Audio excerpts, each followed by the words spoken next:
And welcome back to my channel crack course with Zareen. दोस्तों, last topic हमने democracy के meaning को discuss किया था। आज जो हम डिस्कस करेंगे उसके फीचर्स को डिस्कस करेंगे, ठीक है। बट डायरेक्टली हम फीचर्स पे नहीं जाएंगे। मैंने आज जो टॉपिक चूज किया है इसको मैं आंसर वाइज करवाने की कोशिश कर रही हूँ आप लोगों के लिए। तो यहाँ पे देखिए मैंने पॉइंट्स लिखना स्टार्ट किए फीचर्स का, ये आप आंसर के तौर पर लिख सकते हैं। बट हम डायरेक्टली फीचर्स पे नहीं जाएंगे। कोई भी आंसर जब हम स्टार्ट करते हैं तो उसका इंट्रोडक्शन देना बहुत जरूरी होता है। तो आप समझ लीजिए कि ये इंट्रोडक्शन है हमारा आंसर का।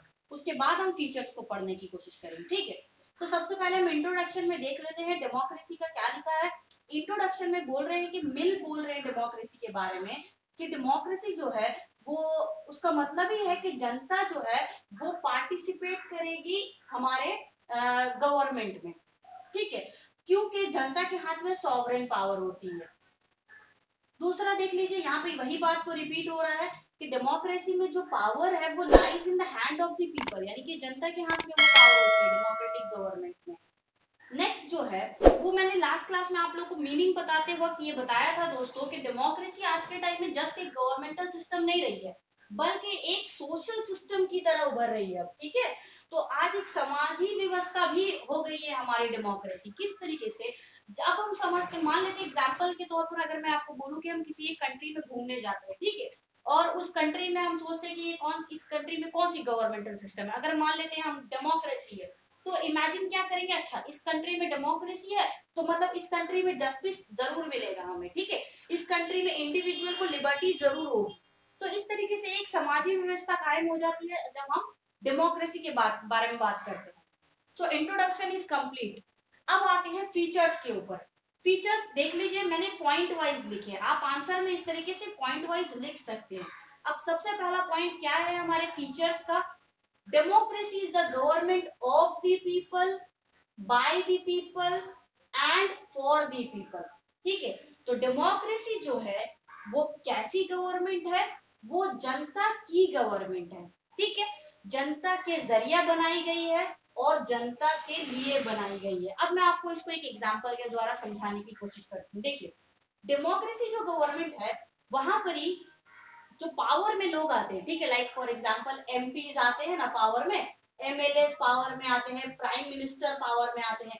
तो ये सब जो होते हैं ये कोई हो सकते हैं, ये जो है ये एक कॉमन इंसान ही हो सकता है, एक कॉमन पीपल ही हो सकता है, यानी कि आम जनता ही हो सकता है, ठीक है, ऑफ द पीपल, ठीक है। दूसरा जो है हमारा by the people. By the people का क्या मतलब हुआ कि ये एमएलए, एमपी और प्राइम मिनिस्टर को लाया कैसे जाता है, किसके जरिए आते हैं, तो ये आते हैं हमारे वोट के जरिए, ठीक है, हम वो लोग वोट करते हैं तो ये बाय द पीपल यानी कि जनता के वोट के जरिए आते हैं। और फॉर द पीपल इसके बाद वाला काम, यानी कि जब हम इनको चूज कर लेते हैं तो ये काम किसके लिए करते हैं, अगेन काम तो जनता के लिए ही करेंगे, तो इसका मतलब वो फॉर द पीपल। तो इस नेक्स्ट पॉइंट नंबर 2 है हमारा, वो फोकस करता है पब्लिक ओपिनियन के ऊपर, यानी कि डेमोक्रेटिक गवर्नमेंट में पब्लिक ओपिनियन बहुत जरूरी है दोस्तों। मान लीजिए कि गवर्नमेंट हमारे लिए कोई भी पॉलिसी बनाती है, ठीक है। अब ये जो पॉलिसी गवर्नमेंट ने बनाई है, फॉर एग्जांपल मान लेते हैं हम कि गवर्नमेंट ने इकोनॉमिक पॉलिसी बनाई जीएसटी, ठीक है। अब ये जो जीएसटी उन्होंने बनाई है तो पब्लिक क्या करेगी, पब्लिक के ऊपर ना अप्लाई होगा जीएसटी, तो पब्लिक क्या करेगी, उस पॉलिसी को देखेगी, समझेगी, उसको क्या फायदा हो रहा है, क्या नुकसान हो रहा है इस पॉलिसी से। उसके बाद वो पब्लिक अपना ओपिनियन शेयर करेगी, ठीक है। अब वो किसी भी तरह से शेयर कर सकती है, फॉर एग्जांपल वो फेसबुक पे कमेंट करके भी शेयर कर सकती है, वो मीडिया में भी शेयर कर सकती है, मीडिया वाले के जरिए भी शेयर कर सकती है। तो पब्लिक ओपिनियन हर तरीके से हम लोग रख सकते हैं। पॉइंट नंबर 3, पॉइंट नंबर 3 भी बहुत एक तरह से बहुत जरूरी है दोस्तों, क्योंकि डेमोक्रेसी जो है आप लोग जानते हैं वो मेजोरिटी की गवर्नमेंट होती है ना। मान लीजिए ना कि बहुत सारी पार्टी इलेक्शन में खड़ी हुई है और जिस भी पार्टी को 50% से अबव, यानी कि मान लीजिए 52% वोट मिल गया या 55% वोट मिल गया, तो वो अपनी मेजोरिटी बना लेगी, अपनी गवर्नमेंट बना लेगी। इसी तरीके से अगर मेजोरिटी की गवर्नमेंट है हमारी डेमोक्रेसी, तो इसका क्या मतलब हो कि हमारा जो जनता है वो मेजॉरिटी जनता एटलीस्ट क्वालिफाइड होनी चाहिए, यानी कि जनता को पता होना चाहिए कि हम वोट क्यों डाल रहे हैं, किस बिना पे डाल रहे हैं। जनता क्वालिफाइड होनी चाहिए, ठीक है, उनको समझ होनी चाहिए पॉलिटिक्स की। तो ये पॉइंट हमारा बहुत जरूरी है। जनता अगर पढ़ी लिखी रहेगी तो वो अच्छी गवर्नमेंट बनाएगी।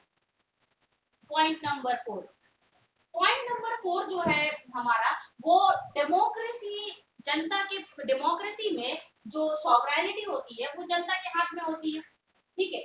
और इस सॉवरेनिटी को हम लोग पॉपुलर सॉवरेनिटी बोलते हैं।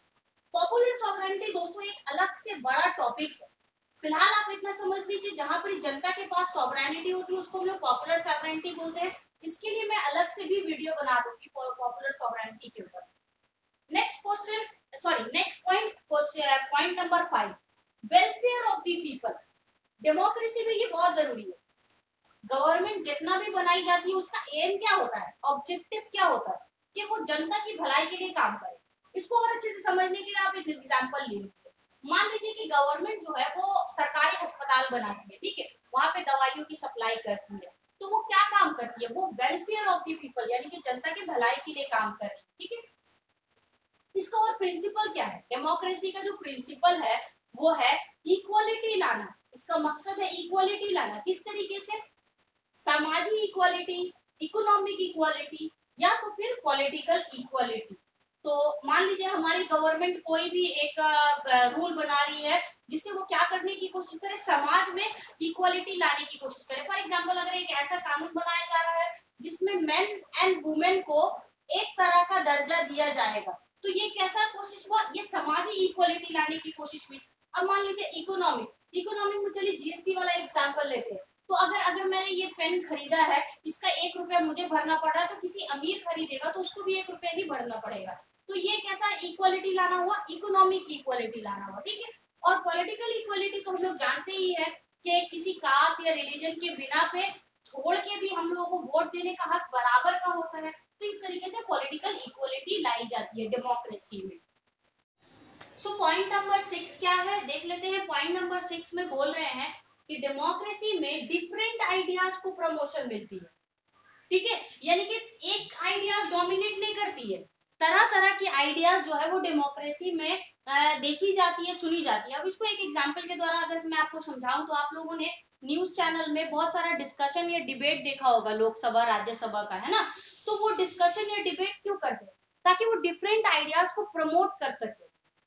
सबका अगर आइडिया लेंगे तो जो अच्छा आइडिया होगा उसको हम लोग चूज करेंगे लॉ बनाने के लिए। इसी तरीके से डेमोक्रेसी में डिफरेंट आइडियाज को सोशल स्ट्रक्चर बनाने के लिए प्रमोट किया जाता है।